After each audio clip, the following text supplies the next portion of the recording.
Hey guys, this is Luke Johnson and Robert Schut. Today we're going to be talking about the second discourse in the 4 upbuilding discourses within the 18 upbuilding discourses of Soren Kierkegaard. It is entitled Every Good Gift and Every Perfect Gift is from Above, and it arises from the book of James, specifically chapter 1, verses 17 through 22. And I believe I'll sort of just kick this off with a recitation of that passage to give us a proper orienting frame.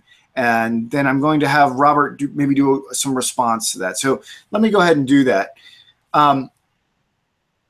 In every perfect gift is from above and comes down from the Father of lights, with whom there is no change or shadow of variation. According to his own counsel, he brought us forth by the word of truth, that we should be a first fruit of his creation. Therefore, my beloved brethren, let every person be quick to hear, slow to speak, because a man's anger does not work what is righteous before God. Therefore, put away all the filthiness and all remnants of wickedness, and receive with meekness the word that is implanted in you and that is powerful for making souls blessed. So what Kierkegaard's going to do throughout this discourse is kind of break down each one of these lines within the verse. And so I'm going to step back a little bit and allow Robert to say something about the passage I just read.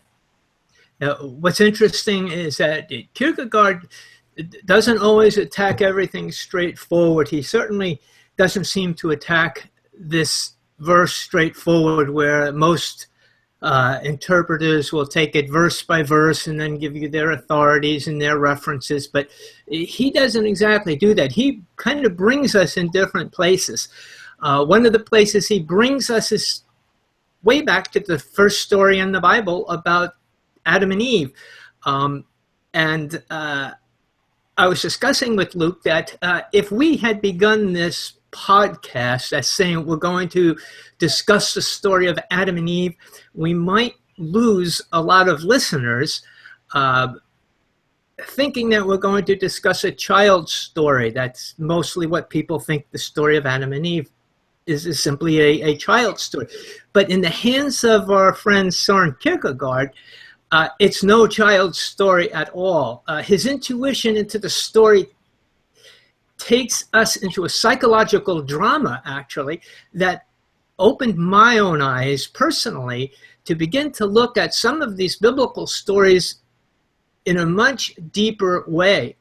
And I think we see this also in I think it was the concept of dread or the concept of anxiety that he revisits this story of Adam and Eve and original sin. And I would recommend anybody to read that, especially if you have any theological leanings and you want to understand it. He really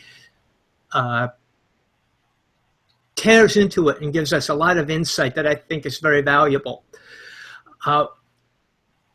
When we begin with John 1:17, again, Kierkegaard takes us back into the book of Genesis, in case you didn't know where the story of Adam and Eve is, and original sin. And he takes us back into the story that God forbids Adam and Eve from eating the fruit of the tree of good and evil. And we have to kind of accept this in a metaphorical sense. What does the tree of good and evil represent? And I guess there's really no right or wrong answers to it, but each one of us might see it in our own way. I think Kierkegaard gives us his viewpoint that he sees this along the lines of the ethical, a self-awareness of the existence of good and evil. Prior to Adam's disobedience and Eve's disobedience, they didn't have a conscious knowledge of good and evil. In other words, they didn't live by a sense of ethics. They lived by pure faith alone. Kierkegaard reminds us that of all the trees that were in the Garden of Eden, this is the only one that they were prevented from eating of. He goes on to tell us that this was not just simply an arbitrary command that says, I'm God and you're not, and I'm going to start giving you rules and laws, and we'll see if you can keep them. That's not what is taking place here. What's taking place is God does this for their own protection as well as for our own protection. And on page 125, I'll read this section here as to what are those the consequences that God was warning us about. Only of the tree of the knowledge of good and evil was man not allowed to eat, lest the knowledge should enter the world and bring grief along with it, the pain of want and the dubious happiness of possession, the terror of separation and the difficulty of separation, the disquietude of deliberation and the worry of deliberation, the distress of choice and the decision of choice, the judgment of the law and the condemnation of the law, the possibility of perdition and the anxiety of perdition, the suffering of death and the expectation of death. So those were all the things that would be the consequences of having a knowledge of good and evil. Robert, if I can jump in there for a second. Absolutely. So what I thought was really intriguing about the way that Kierkegaard initiates this discourse is that I think he does this really ingenious move. Well, not only does he do this really ingenious move by really wringing out a lot of philosophical details from just one passage, him do that with the Job story and Abraham and Isaac and elsewhere. But like you said, you enumerated, I believe, 14 different types of suffering that occurs as a result of eating this fruit of knowledge of good and evil. What I think is particularly interesting as a kid growing up, and even as like a young adult, an intellectual guy, I think something that bothered me about the Garden of Eden story is that it seemed like God, if knowledge is such a good thing, because I was told as a child, like, knowledge is power, and whoever had knowledge was going to have a good life and this and that. Why would God sort of deprive us of this? And what I thought was really ingenious about what Kierkegaard does here is that he shows us that really our happiness and knowledge isn't bound up like we think it is. Like, there is this more prelapsarian idyllic state that was actually better for us than having this ability to make all these distinctions and be separate and all of that. Did that strike you as interesting at all, or because that jumped out at me? No, it does, but I understand why that would jump out at you. What jumps out at me is he seems to be more precise, at least in the story, more precise, the knowledge of good and evil, which he's trying to focus us into the ethical. Whether it goes beyond the ethical, I can't answer that, but it appears that the story focuses us on man's knowledge of what's right and what's wrong, and trying to govern his life in accord with what we consider to be right and wrong. And this, I think, brings us into the idea of what Kierkegaard's next step here is what would have happened if Adam never did transgress that law, which is kind of interesting. I've thought about that myself. I would say that the passage where he describes Adam not eating of the fruit is possibly one of the most beautiful passages. I think it's on pages 125 through 126. Yeah, and I don't want to steal your thunder, but in my opinion, that is some of the most beautiful writing of Soren Kierkegaard's I've ever read. I don't know if you intended to read that passage, or it's pretty long, but well, I can read a portion of it. I've got a portion highlighted here. Sure, why not? I'll give it a shot. There would have been truth in everything, for Adam did indeed give the proper name to everything as it truly is. There would have been trustworthiness in everything, for everything would be what it seemed to be. Justice would have sprung up out of the earth, and yet there would not have been the distinction between good and evil, because this separation was indeed the very fruit of the knowledge. So he has a couple of key words in here. One of them is that he would not have had the distinction between good and evil. And I think that was one of the key issues that he puts in there, and that everything would have been what it seemed, which means there would have been no deception. Yeah. And that's kind of an interesting way to see what life would be like if we lived under those conditions. Yeah, I mean, you have to ask yourself what deception is. I think what's particularly interesting is as you go on there, he talks about how there wouldn't have been a fall. And this gets into some of the concepts from the concept of anxiety, which it's been a while since I've visited, but he talks about how the earth would have mirrored heaven. So much so, I believe he says, something to the effect of so much so that it would have inspired presentiment from the innocent, which I imagine like he's trying to, I don't know what he's trying to say there, like the angels would have envied those of us that dwell on earth, that there would be no distinction between heaven and earth. Maybe you can even make the case that earth would be better than heaven in some way. And I love this poetry, like him talking about how justice would have just sprung forth, whatever that means. And he gives us these images of the lion and the lamb together, and they're the prey and the predator being essentially completely harmonious. Do you think that this brings out the poet in him more than some of the other things that we've read that are so deep and dark and difficult? I think the poet is all. I don't think the poet ever leaves him. I can't think of one text where Kierkegaard is not being a poet. But what I think is interesting about this particular rendering of the fall, like essentially that there's this like, well, the earth and heaven were kind of like in the same sphere, and then like all of like the physical universe, including man, like falls with it. Like the universe just groans and like falls away from that idyllic sort of harmony before. Yes.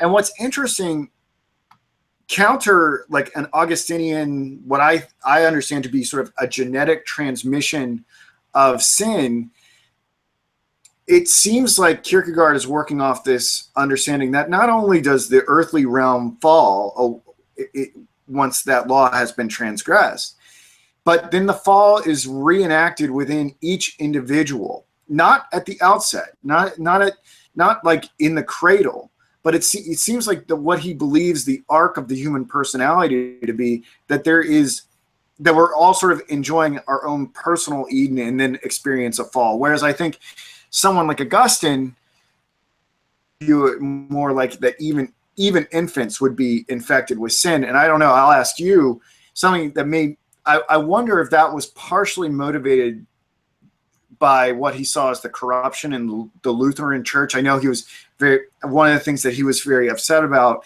was the fact, that there were charges for getting baptized and this and that maybe that whole conception of sin was a whole just money-making racket in Lutheran Christendom that he objected to. I don't know if you have an opinion on that, but I wonder how much that time was affecting his conception of the fall. It's an interesting thesis to explore. Oh, absolutely. I think that one of the things of Kierkegaard that I admire is he wasn't trying to stick and make everything fit into the strict Lutheran theology. He wasn't afraid to go outside that theology. What he believed to be the truth is what he pursued, regardless of the consequences. And that's what we would expect of him. And so, yeah, I think that he was in many places in step with Luther, but in some places, and some of them were very important places, I think he spoke as he really believed rather than trying to stick to the strict Lutheran theology there. That's been my experience in my readings with about Luther and as about Kierkegaard as well. So I see them on the same wavelength, but not always on the same track, so to speak. I feel you. Okay. One of the things that I have developed, I think it's been from reading Kierkegaard, and that I try to develop in my teaching in my class, is we talk about free will a lot. And this is a term that if we really look into it, especially in just this one discourse, I feel more comfortable calling it independent will rather than free will. I think what we're talking about here is man, after the fall, after his transgression, now realizes he has a will separate and apart from God, and that this will is independent. Free implies man can do whatever he wants without being influenced. And I'm not sure that we can really justify that psychologically, that we are beings outside influence. The very term deception tells us that we are always faced with the possibility of deception. And as we get into that a little bit more, I think you'll see why I choose. You know what's interesting? Yeah, and one of the deceptions that Kierkegaard illustrates here, I like this quote from 127, where he talks about, like you and I are trying to, we may try to take it upon ourselves to alleviate the deception that humanity and individuals incur upon themselves. But he says on page 127, if the Lord's warning was unable to save the first human being from this deception, how would a human voice be able to do anything but make the fruit even more delectable for the individual to look at? There's a certain irony here, right? Like we're talking about like in a very complicated, highfalutin way, we're trying to get back in some sense to what that was like. But in the process of doing that, we are making, because you and I are men of knowledge, like are individuals, scholarly individuals who care very much about knowledge, we are just making that fruit more delectable in this conversation, right? Yeah. And in a way, we're kind of enticing people away. A little bit of conflict with our goal. I think we'll get into that too if we kind of follow the progression. The tools that we use, I think, is where he discusses that. What kind of tools do we use to get outside of deception? How do we penetrate beyond deception? And he talks about that, and he gives us some advice on that, both good and bad. So at this point, the knowledge of good comes into the world. It comes in by deception. As Kierkegaard kind of tells us, he's a little paraphrasing here, that the seed of the fruit is now internal within us. So I love that passage so much. Doesn't it? It really says something. It says we all have that seed within us. The knowledge of good and evil is not a gift that God gave us. It's a theft of man. This is my paraphrasing of it. A lot of people think, well, God gave us free will. God gave us this independent will. Not according to the story of Adam and Eve. According to the story of Adam and Eve, man, this is a consequence of transgression. It wasn't a gift of God. Faith was a gift of God. That's the perfect gift that God gives us, as we come to find out here. Not free will.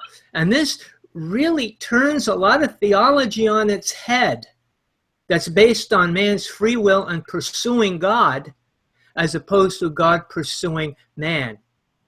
So we'll see if that plays out. We'll see if you agree with me as we get further. And he says that the Garden of Eden was closed and perfect unity with God had ended. And man now has feared that he will become evil by making the wrong choice. I think this is, again, something that we all have. The responsibility of having an independent will means we have the possibility of making the wrong decision. So how do we know the right decision is what I think Kierkegaard is entering into. Would you agree? Yeah. I think that's going to be something, because, right, we're going to look around and we're going to try in this process of separation, we're going to ask where the good and perfect is.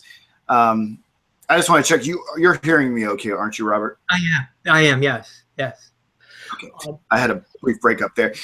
One this passage that I particularly enjoy from page 127, before we get into this search that man is going to be looking for, I thought this was one of the most poetic things in the entire text. But the doubt that had come along with the knowledge coiled itself alarmingly around his heart, and the serpent that had seduced him with the delectable now squeezed him in its coils. That is Yeah, I remember when you That, posted that, and I thought that was a great, a great post. And again, the poet in Kierkegaard really rises to the occasion there. I was quite impressed by the way yeah. he wove those words together. Right. So we have this, so we get this knowledge, right? And so we start looking around for, where is the good and where's the perfect? And, we've got our ability, we've got the knowledge and what comes with knowledge. We've got this doubt that just seems to be sort of endlessly ceasing, like never really resting on any definitive conclusion on what the good and perfect is. And that's going to be something that drives a lot of this discourse. Right.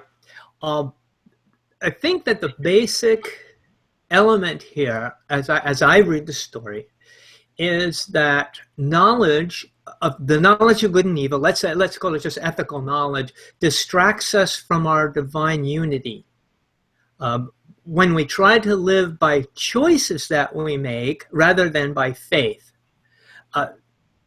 this may be the basis of the Pharisaical outlook on life. I have to make the right choices influenced by God as to what's right and what's wrong. So the more I know about God, the more accurate and the better decisions I can make. When Jesus comes along on the scene, he says, no, that's not how we do it. We do it by faith.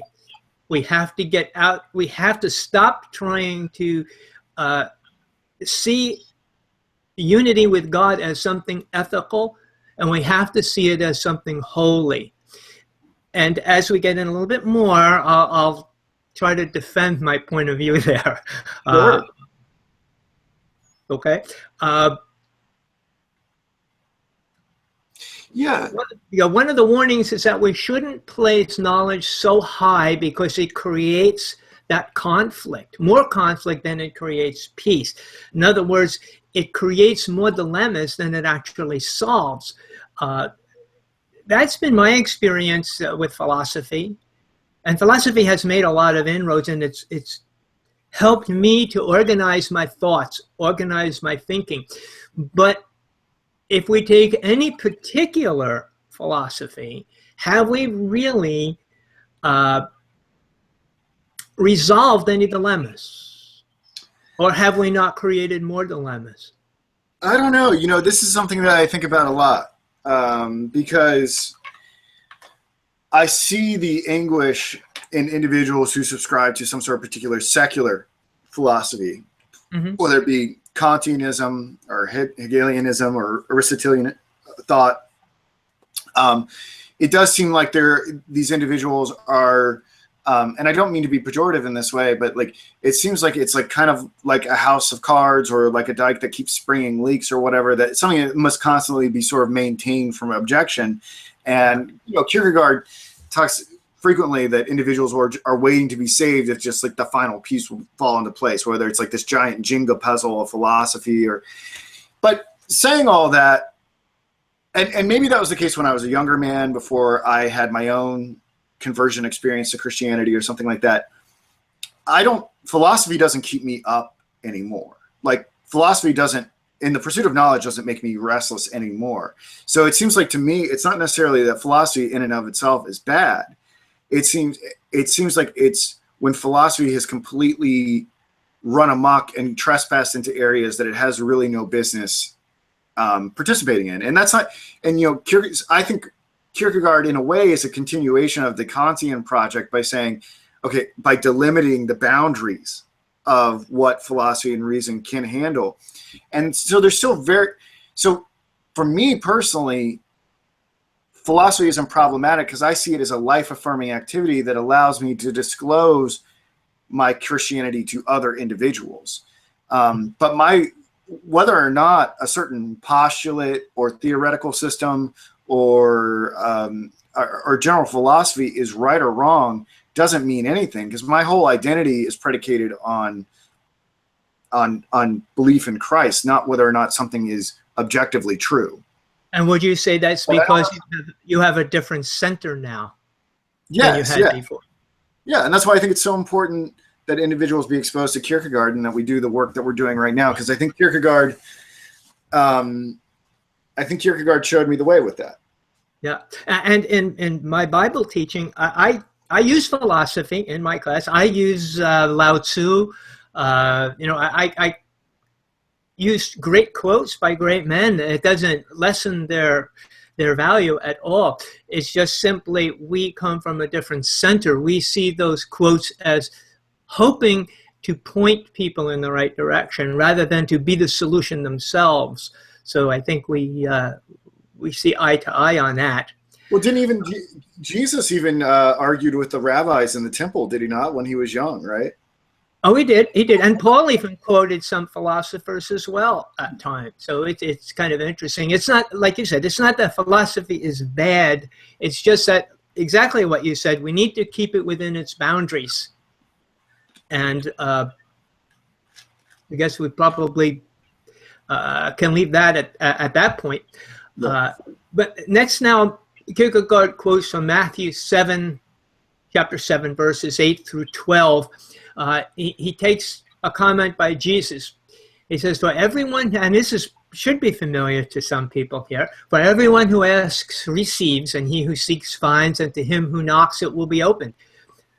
Or what man is there among you who, if his son asks for bread, will give him a stone, or if he asks for a fish, will give him a serpent?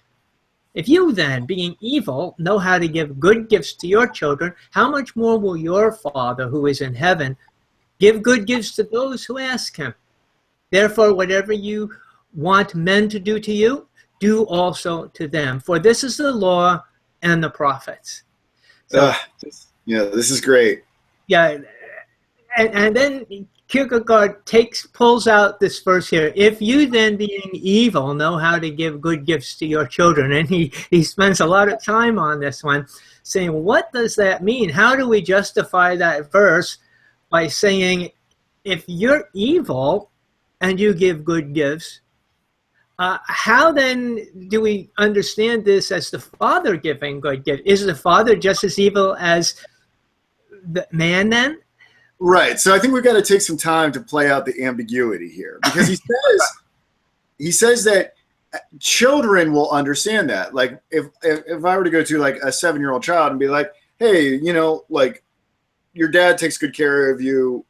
So just imagine what God will do if your father is going to do that, and God is infinite and your father is finite. I think even a 7-year-old can sort of grasp that idea.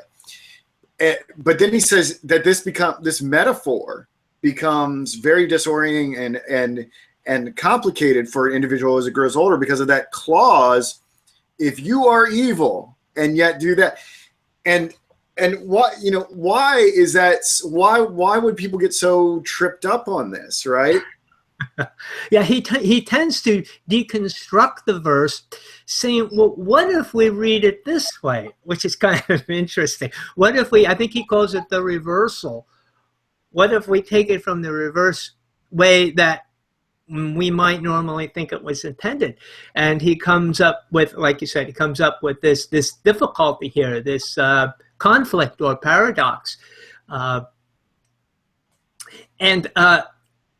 He tells us that first we have to understand that this, when he says you being evil, is not a judgment, but it's trying to find the closest metaphor that he can come to in man so that we can understand the perfect gift. And we know that Jesus often uses hyperbole, except if you hate your mother and father, you can't come to me. He doesn't literally mean that we have to hate our mother and father in order to understand him, but he uses these hyperboles. So sometimes it's a little difficult to grasp what Jesus is telling us if we don't see them in that sense of hyperbole. But is it hyperbole, right? The question would be, what is the conception of evil that's going on here, right? Like you're like, well, how am I an evil person if I'm giving good gifts? And Kierkegaard's going to draw this out, that it seems like man is evil at least on 2 levels. And I may be jumping ahead a little bit here, but maybe I should just throw it out there and let you respond to it. Right? Okay. I guess what I'm trying to say here is he says that the good gifts that like men try to give to their children or whatever, they know how to give a good gift, right? Yeah. Yes. But the reality is, like, they don't know if that gift that they're giving is ultimately going to result in the good. They don't have sort of the omniscience. Like, so for instance, I can be a father and do everything in my power to be good to my child, but may in the process of that end up actually making their life worse. Like, think about an individual, like spoiled children who then go on to do sort of terrible things in the world or something like that. Right. So there's that issue, right? There's not the knowledge. We don't really know if we are giving good gifts. We know how, but we don't know if the gift we're giving is actually good. Giving all these good things actually might be deleterious to their being. And then the other aspect of it is, right, in this sense of evil, is that there's some kind of lack, right? Like, there's a need for something. There's a need. There's some sort of void within us as the result of participating in this, by consuming this knowledge of good and evil or whatever. We've lost something. There has been separation from the fount of all being, and so how we give to our children is going to be different from how the divine and God gives to us. And I'm probably saying too much, but I just wanted to. It felt appropriate to jump in there. You know, the way you've read a lot of Kierkegaard. You know, Kierkegaard, he never gives you the answer up front. He trickles the answer out like a drip by drip by drip. And then even when you get to the end, sometimes you say, what was the answer? And you have to go back and reread it and say, oh, now I think I'm beginning to get it. So he doesn't always give us the answer in one nice little sentence at the end like a lot of others do. He trickles it out, and I think he's doing that here. On page 133, he tells us that the bottom line is that God's love is similar to a father's love. So he's just using it as an exemplar. This is the best you know of what goodness is. Not, when making the comparison, not giving your child a snake or an eel, whatever the serpent represented, but giving him, a fish. So making, again, that comparison, we can compare a good father to a bad father only in our human way of evaluating things. But he's careful not to go beyond, I think, that human way of evaluating, especially when we find out, how do we get linked up by giving good gifts? How do we give good gifts? Which I don't want to answer right now, but in a little bit later. But I have down in my notes here that the actual existential question is, how could we know the goodness of God if we're evil and deceived? How can we be good? How can we be holy? Or as some religions even say, how can we be divine if we can't tell the difference between the good and the evil? How would we ever know? And I think in one of your podcasts about Kant, that question came up, and his answer was, we can't ever know good and evil. There's no way of knowing such a thing, because we're bound to a particular limitation in our thinking. Did I understand that correctly? Kant isn't my strong point, but is that right? Yeah. I do so much of these. I'd have to know specifically what you're referring to. At least with Kant, I mean, he does think that it is, from what I understand of Kant, he does think that a goodwill can be known. Yeah. But I don't know. I'm still working through religion within the bounds of mere reason. So I'm still working through what I think actually in like the next week and a half, I'll get to this conception of radical evil in Kant. So I have to say tentatively, I don't know about God. I think Joseph okay. Joseph we may. will listen attentively for the next podcast. Yeah. The answer is forthcoming. Yeah. So it boils down to what is good. This is the real question, the existential. What is good? And what Kierkegaard eventually tells us is that good is whatever God defines as good. Good is what God does. When God gives something, it is good. So this goodness and divinity are tied into one thing. It's not as though good describes something about God, as though it were some kind of an adjective, but rather it's more, I can't think of the right word. It's more ontological. In other words, God is good. That's who he is. It's not something he has that's added to his divinity, but he is good. Whatever he does is good by definition. So yeah, let's get some clarity on that. Why is he good? Like, what, in contradistinction to the father who thinks he's good, in distinction to the bad father, right? Because the good father knows how to give good gifts. What, I guess I'm trying to, maybe I'm jumping ahead, I don't know, but and I'm sure that can be annoying on some level. No, not at all. It's actually exciting. It seems kind of appropriate. I mean, he says something along the lines of, not only does God know how to give a good gift, right? Mm-hmm. So that's the similarity between a human father and son, and right. divine father and us, his children. But he also has knowledge of the good, right? So when he does give, like, there's an immediate sort of experiential factor, as experiential aspect to that good. Right. Right. Whereas there's uncertainty that generates a lot of disquietude about whether or not we're actually doing the right thing. Like, for instance, I think I heard on the news today, right? Like, that this famous quarterback got arrested for drugs or whatever, and he's had like serial problems. And his father was this world-renowned weightlifting coach, and he was building like monstrous linebackers, and he subjected his children. He thought it would be good for them. Yeah. To having a head start on everybody else and build them into these monstrous bodybuilders so they could have Hall of Fame NFL careers. Yeah.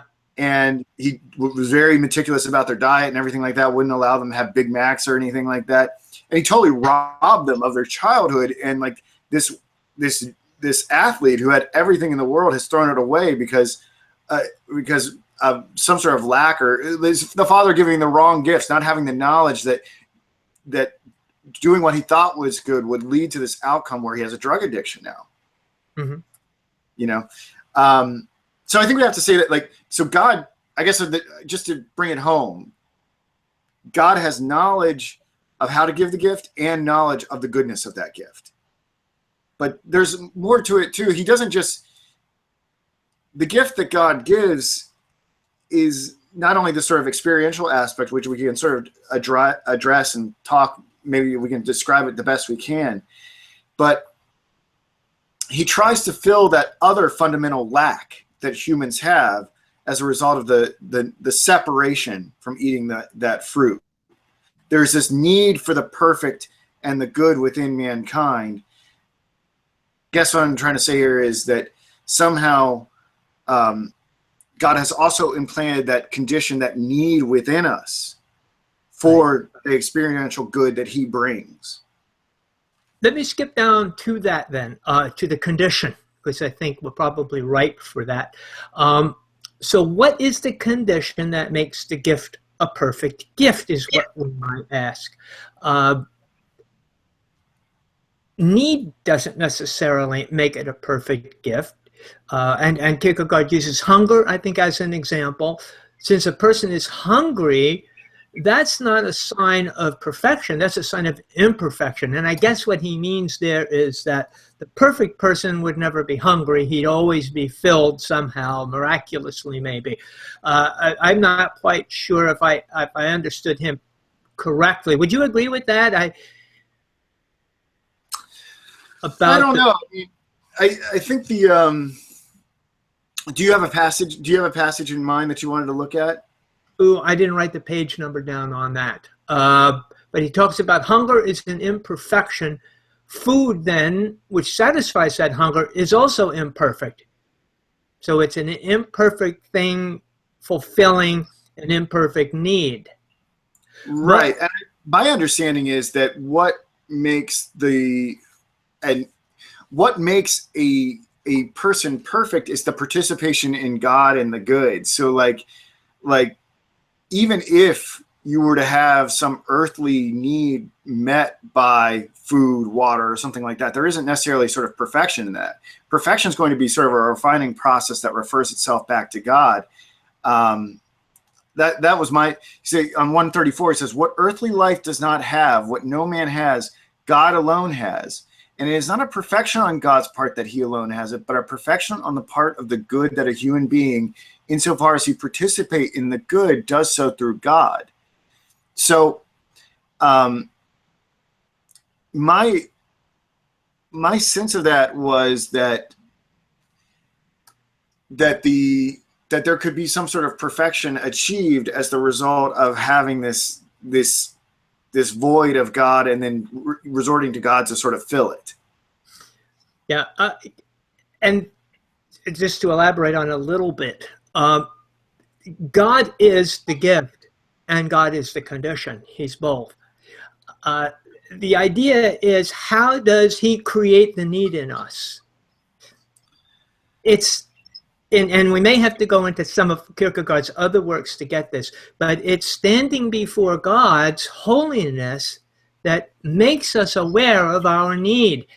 Yes. Without standing before God and seeing his holiness, we have no clue as to our need for holiness until we finally see God's holiness. We try sometimes using some of the tools that Kierkegaard tells us not to use, that sometimes we simply reflect about God through creating theologies and through doctrines, but that brings us really only into more doubt. We can't by ourselves create a need for God, which is actually the source of false religion. False religion is creating a false need for a God who probably doesn't actually exist. So God has to make the first move, which is a very difficult way to look at this. We can't create a need in ourselves because we have no idea of what holiness is. The only one who can create that need is God. And how does he create it? By showing it to us. This is the importance of Jesus. Yeah. And so you're hitting on it. And I think it's the thing that's frustrating about this text is that if I were to just read this without a knowledge of what he did in the philosophical fragments, I would find this utterly mystifying. It's only because I have that. I feel like the philosophical fragments completes this in some sense, because in the philosophical fragments he says, because there's no mention really of Jesus in this upbuilding discourse.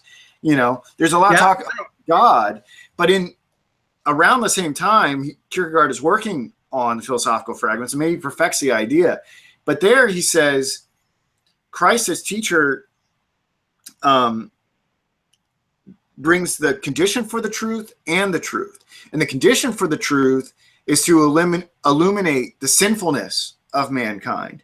And then the truth is Christ himself.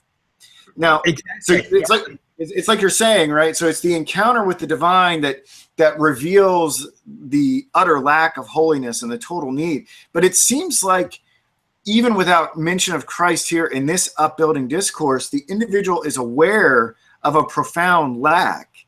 Maybe not to the intense version that happens when we encounter Christ in an existential sort of experience, but the individual seems to catch on that this knowledge that he's gained from the fruit in the garden is creating all this endless doubt, and he's realizing that everything is just passing ephemera. There's nothing that he can really stake his life on.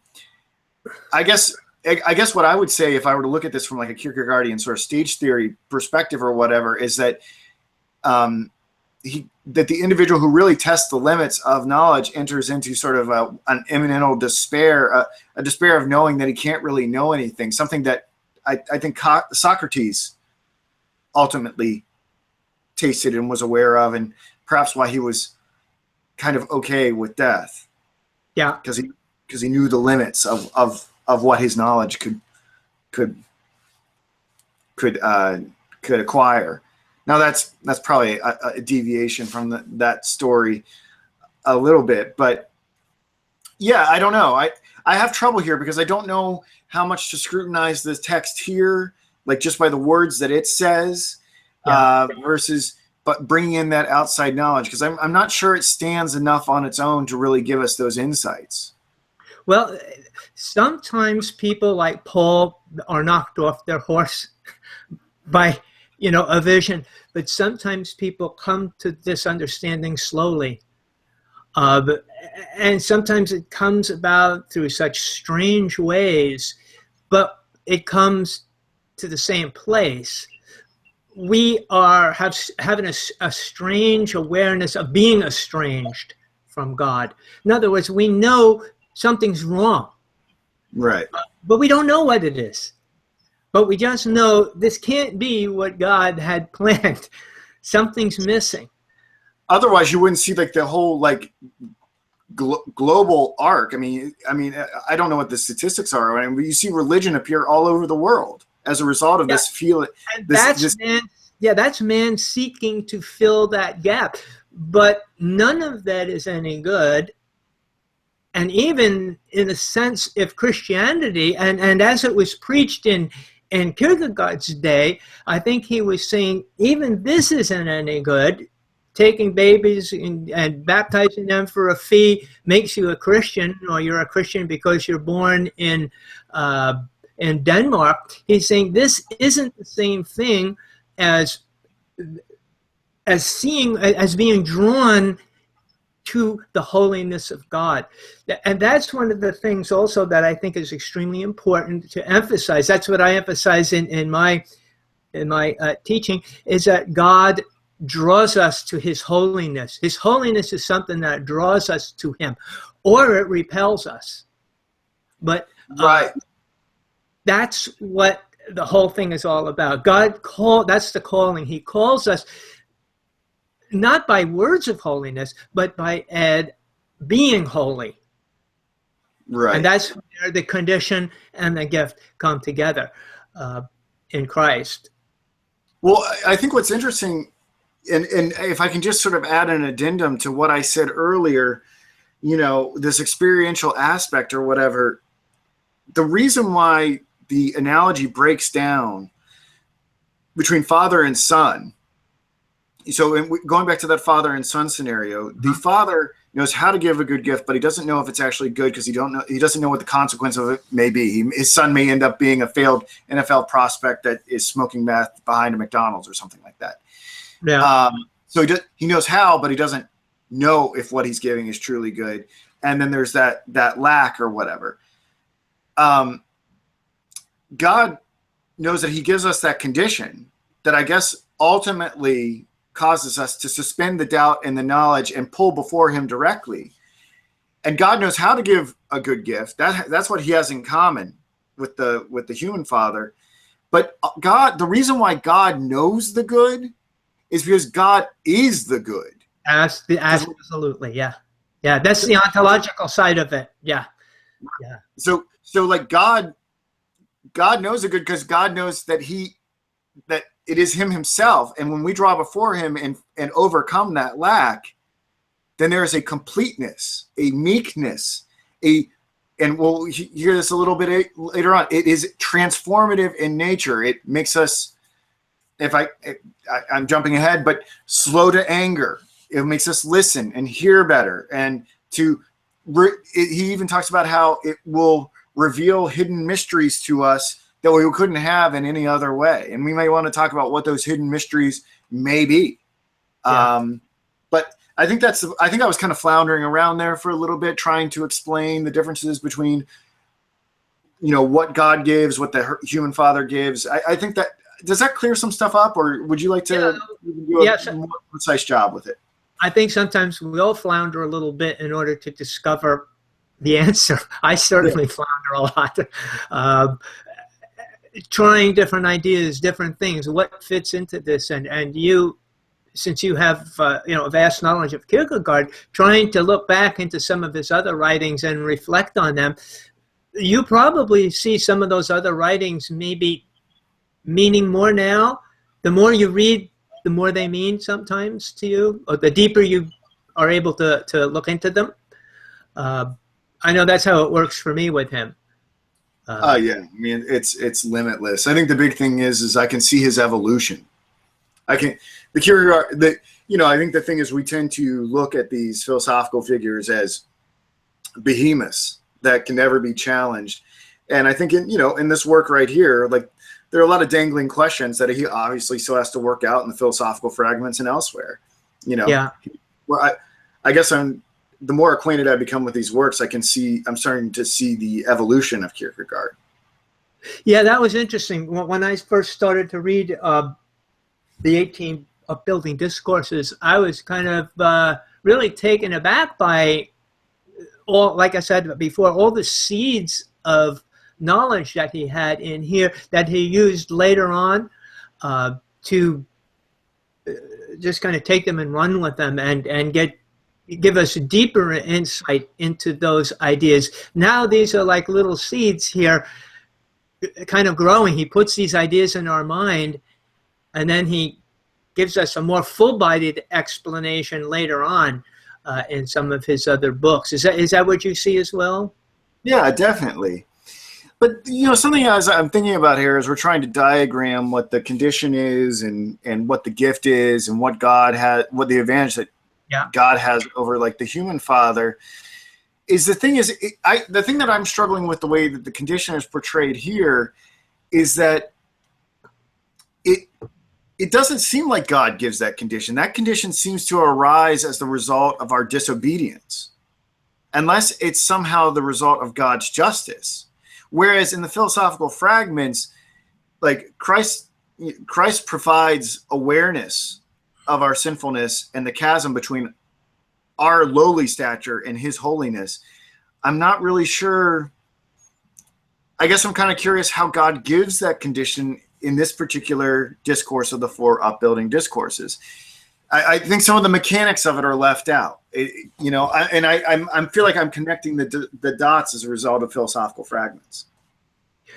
Yeah, I think I am as well. I think that this standing alone, as you said, would certainly be a lot more difficult for me to have understood had I not read something else. Now, do you remember what book this came out with? Because he did these Upbuilding Discourses in kind of paired off with some of his more major work. Do you remember which one this was paired off with? I mean, it's not a perfect correlation. I believe it comes out 6 months before Philosophical Fragments. Okay. It comes out on December 6, 1843, and I feel like Philosophical Fragments comes out in like June of 1844. Okay. I'm trying to think, it may be right in between Fear and Trembling and Repetition. Okay. We have to remember that these, I know he doesn't want to call them sermons, but sermon-like discourses that even a pastor, when he gives something in a sermon, doesn't give us all the explanation. Sometimes he just whets our appetite. Hopefully we're going to go back and read the scriptures about that, but he doesn't always give us all the answers. So I think one of the differences here is that in his discourses, it's not perhaps his objective to give us all the answers, but rather maybe to whet our appetite a little bit. Yeah, and if I can read a passage, maybe this will elucidate our discussion on this a little bit. Maybe it'll clarify the condition and the gift just a little bit more. He says on page 134, "Why is the good a gift, and this expression not a metaphor, but the only real and true expression? Because the good is from God. If it were the single individual by the If it were bestowed on the single individual by the person himself, or by some on the single individual by the person himself, or by some other person, then it would not be the good, nor would it be a gift, but only seemingly so. Because God is the only one who gives in such a way that he gives the condition along with the gift. Okay. The only one who in giving already has given. God gives both to will and to bring to completion. He begins and completes the good work in a person. So when I kind of jumbled that, but what the important line is, he gives the condition along with the gift. So like I was struggling here before because it seemed like that the lack, the need for God's perfection is something that happens prior as a result of perhaps the fall. Oh, okay. But the way I'm reading this particular line, he says the condition is given along with the gift, and that harmonizes more with the encounter of Christ that we see in philosophical fragments. Right. But yeah, good point. Exactly. They're simultaneous or complementary. I'm not sure which word fits that scenario. Yeah, that they happen simultaneously with one another. One, in the sense, I don't know if I should say causes, but they just happen together. They're paired off together. The more need we have, the more we realize God's holiness. And the more holiness we see, the more we realize our need for it. So, well, do you think that's true? Because, I mean, I think there are a lot of people that feel the need, but I don't know if they necessarily feel the holiness. And maybe that's why Kierkegaard felt the need to talk about why people have trouble accepting God, that people who are still very much living in doubt or unwilling to understand or unwilling to believe. Because, I mean, I get the feeling that there are a lot of people that experience that lack, but don't necessarily get the intuition of the divine. Well, I think this is a good time to read James chapter 4, verses 8 through 10. Why don't you? It's a great segue here, because I think he may be giving us a little bit of an answer here. And in James 4, chapter 4, verses 8 through 10, he says, "Draw near to God, and he will draw near to you. Cleanse your hands, you sinners, and make your hearts pure, you double-minded. Grieve, mourn, and weep. Turn your laughter into mourning and your joy into despair. Focus on seriousness." I think that's my line I put in there. "Humble yourselves before the Lord, and he will exalt you." I think that's what he's telling us, is that we had better get serious about our search for God. This isn't theology. It's not trying to create religion. It's not trying to create doctrine. This is the real thing, and take it seriously. Those people who are laughing, you better mourn. Those people who are just overly joyful, they better sink into despair, because that's where they're going to find their lack or their need. It's when they grieve, mourn, and weep. In Sermon on the Mount, isn't that what Jesus says? "Blessed are those who mourn, for they will be comforted." And Kierkegaard go ahead. Sorry. Oh, I was going to say, and even Kierkegaard uses a beautiful verse. He says, how will God wipe away your tears if you've never cried? Right. Does that, do you think, give us a little better insight why he's using this verse here to quote as kind of the preparation that we need? Yeah. There's an echo, so I hope. Why don't you keep doing some more talking, because the echo passes. Oh, okay. Well, I don't know if I have a whole lot left to say about this. Well, I think it's passed, actually. I think the connection's better now. Okay. So, what I'm still struggling with, and I'm probably getting a little too obsessed with the particulars here, because there's not a particular, earlier we said that there is like kind of this fundamental lack with all of humanity. I guess what I'm trying to understand here is if in this particular discourse of the 18 Upbuilding Discourses, if he thinks that condition and gift Yeah. is open to all humanity in a way that it's not open to all of humanity in the philosophical fragments. We talked earlier about how it seems like because there's this lack of humanity, we have religion sort of emerging from everywhere. I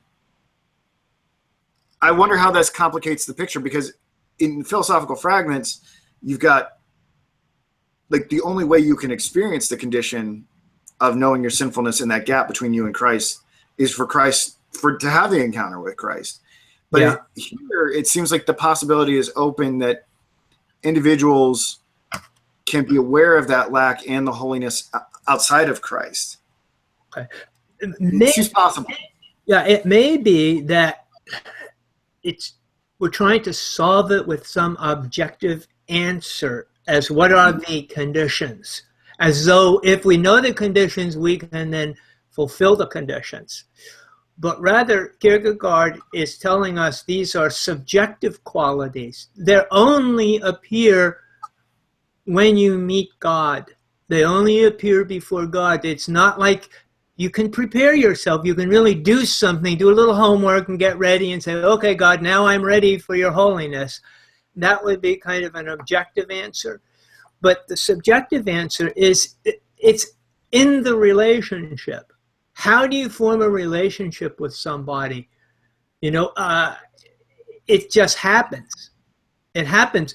In the case of God, it happens because God is always trying to form that relationship, even when we don't want to form it. So it's more of a question, like James is saying, you have to prepare yourself only in the sense of wanting God. And that it's not as though that's a guarantee, but you have to listen. Remember, I think one of the other things was it's not in speaking, it's in listening more than speaking. And I think that's what we have to do. If somebody said, what do I have to do to find God? I would say, in one word, listen for him. I can't tell you what to do to find God. I can't say, okay, go get your prayer rug and say 10 of these prayers and 10 of those prayers and do this every day for a month and you'll find God. All I can say to you is listen for God. Find him. He's out there and he is trying to contact you.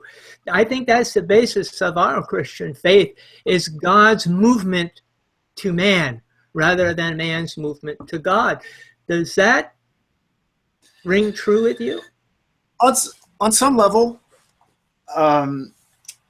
because I think it's true, but at the same time, if I was listening to this and I was an individual unconvinced of God or Christ or all of that, I would be like, that's not really helpful, guys. Listen for God. Like, I need more instruction than that. Yeah. I think what the helpful part is about that is I think what's the helpful part of that is like to address it with a little bit more specificity, is for there to be a mute on all this fixation with objective knowledge. I liked how I actually went back and I checked this passage from Job that he paraphrased. I noticed that Kierkegaard he's experimenting with a lot of literary techniques in these discourses, doing a very close reading of certain passages and kind of wringing out a lot of information. But then he also poetically re-articulates passages in the Bible. I don't know if you're familiar with this one that he cites from, I'm sure you are, the Bible backwards and forwards, but Job 28, 1 through 11, where he talks about mining and stuff like that, and the falcon piercing the mountain and seeing things that we can't understand. But the way that Kierkegaard says it is beautiful. Human thought knows the way to much in the world, penetrates even where darkness and the shadow of death are, into the bowels of the mountain, knows the way into that no bird knows, and its eye sees every precious thing. But the way to the good, to the secret hiding place of the good, this it does not know, since there is no way to it. But every good and every perfect gift comes down from above. So I guess the aspect of listening would be, at the very least, trying to some way set aside all the doubt that knowledge brings with it. Understanding what knowledge can do is very, very good. We're not anti-knowledge when we study Kierkegaard. No. We're not a rationalist. But possibly abandoning that tool for these existential subjective things. That we're using the wrong thing for this particular enterprise. So I think at least listen. If I were to say with specificity, one aspect of listening is like turning off that neurotic need to solve things philosophically. Oh, yeah. You know, it would be a good exercise perhaps to ask the listening audience to make comment on that issue, whether they think listening is a good way, if that's how they come to find Christ, they've come to find God, or even the people who are more skeptical, if they think that is something that's helpful and something that's directive. Maybe we need to depend upon the listener a little bit and find out how they react to that. What do you think? I think definitely, and that's what the Noetic app is for. There will be discussion forums for people to improve upon a lot of the ideas that we initially hammer out here. I would say that if people are interested in that topic, Kierkegaard's text, "The lilies of the field and the birds of the air," might be reading that individuals would want to take on. Okay. I think something else, there's this passage from page 135 that, individuals might be like, well, what is listening besides, getting, maybe giving up that fixation with philosophical knowledge. Kierkegaard talks about there being some things that we may think listening is. On 135, he says, "Does the fruit of the knowledge here again seem so delectable that instead of making a spiritual judgment, you demand an identifying sign from the good and the perfect, a proof that it actually did come from above?" So that would be, okay, so maybe we need a proof. Like I've got that highlighted and starred myself. Yeah. And that's it. He goes on. Oh, well, you got more? Yeah, I was going to read more of it. Okay, yeah. And then he goes on, well, how should such an identifying sign be constituted? Should it be more perfect than the perfect, better than the good, since it is assumed to demonstrate, and it pretends to demonstrate that the perfect is the perfect? Should it be a sign, a wonder? Is not a wonder the arch enemy of doubt with which it is never combined? Should it be an experience? Is not doubt the very unrest that makes the life of experience unstable, so that it never finds peace or takes a rest? Is never finished with observing, and even if it did, that would never find rest. That should confirmation in flesh and blood, are not flesh and blood the confidants of doubt with whom it continually consults? It seems like what he's trying to say is, here are some things that listening is not. Yeah. All right, so you're like, okay, I need to put the philosophical stuff aside. I'm just going to wait for my sign from God. Like there's always that classic scene in whatever movie where it's like, all right, God, just give me a sign and I'll do your bidding, or I'll give up game. Well, even the Pharisees did that. They kept asking for a sign, and then after a while, Jesus says, I'm not going to give you any more signs. The sign of Noah is the sign for you. Because one sign, well, that wasn't good enough. We need just one more, a little bit better, a little bit bigger, a little bit more convincing. It never ends. I know when I was younger, that's kind of the game I played with God. Okay, give me the sign. Let me know. Oh, that's not a good enough sign. I need another one. Right. And this is illustrated by the fact that, like, Christ is a sign. Right? Maybe I shouldn't. That's a controversial thing to claim. But let's say we were to because we haven't really defined what a sign is, and we can get into all these semiotic discussions about sign and signifier and all of this. But let's just say that Christ could somehow be marshaled as evidence for God and his goodness and his holiness and all of that, or whatever. Is Christ convincing? I mean, no, right? Like he's not convincing.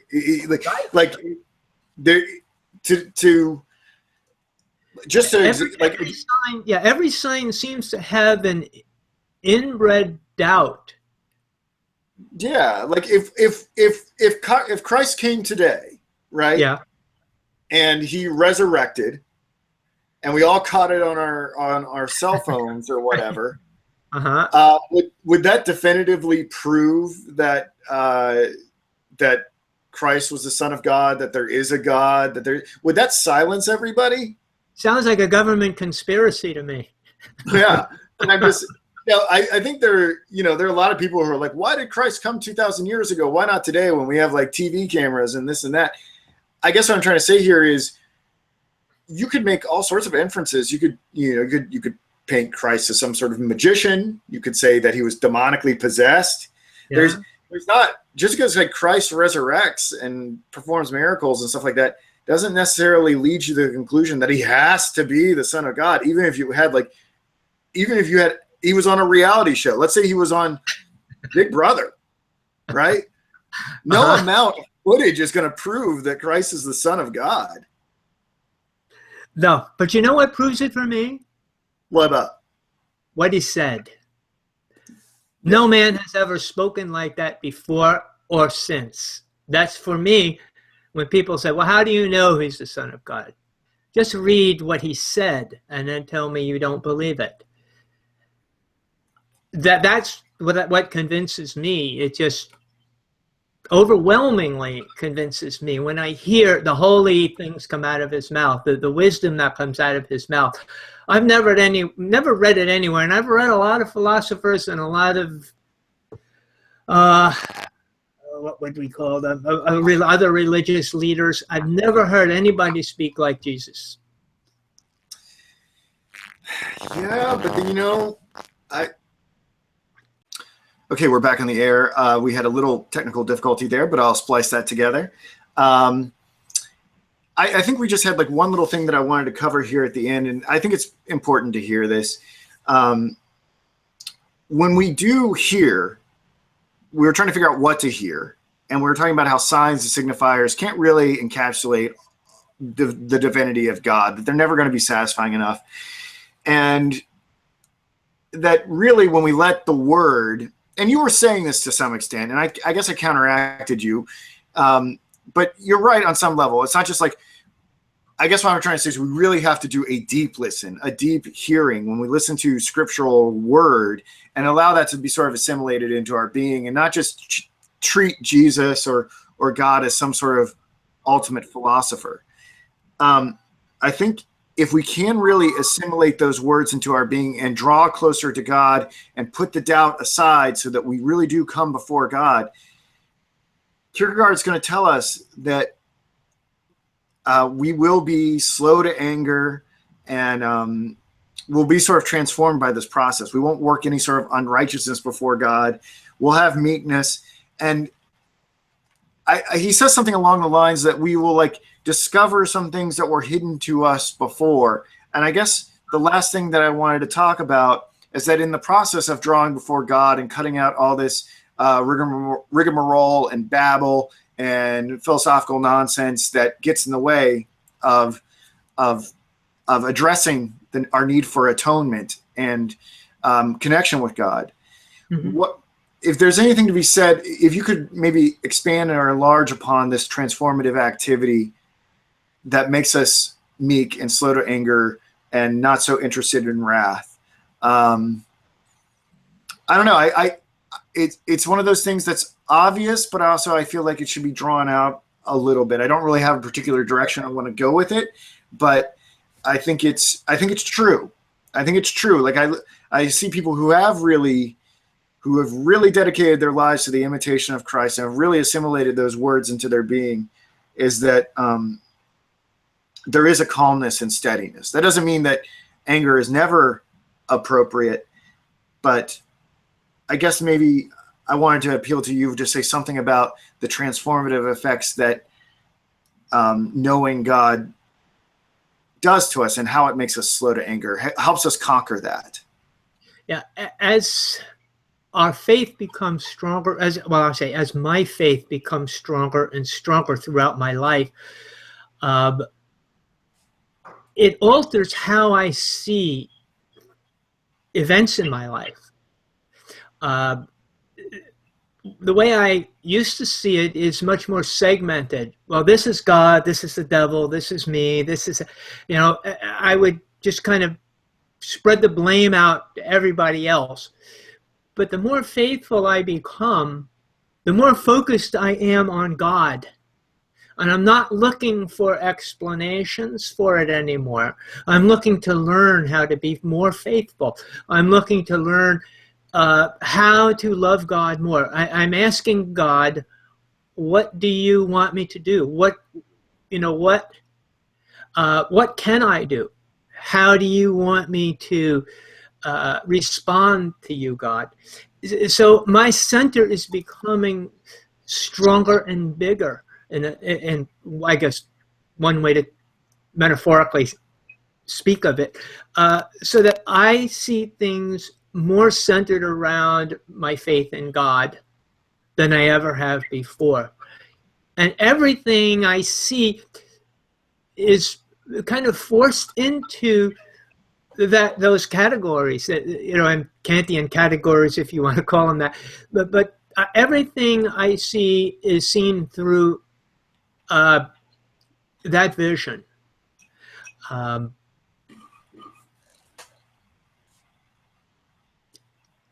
I guess that's about all I can say about it. It's something of experience. I mean, it's definitely of experience. It's not just thought. It's not reading. It's not my theology is perfect, or I believe in the right doctrine, which is what I used to think. I used to think if I could only get all the right doctrine, then I'd really be a good Christian. And so I spent years and years and years trying to study all the different doctrines and decide which one's right, which one's wrong. Now I see that as not a total waste of time, but because I have drawn something from it. But that wasn't really the answer. That was kind of one of those things that gets in the way.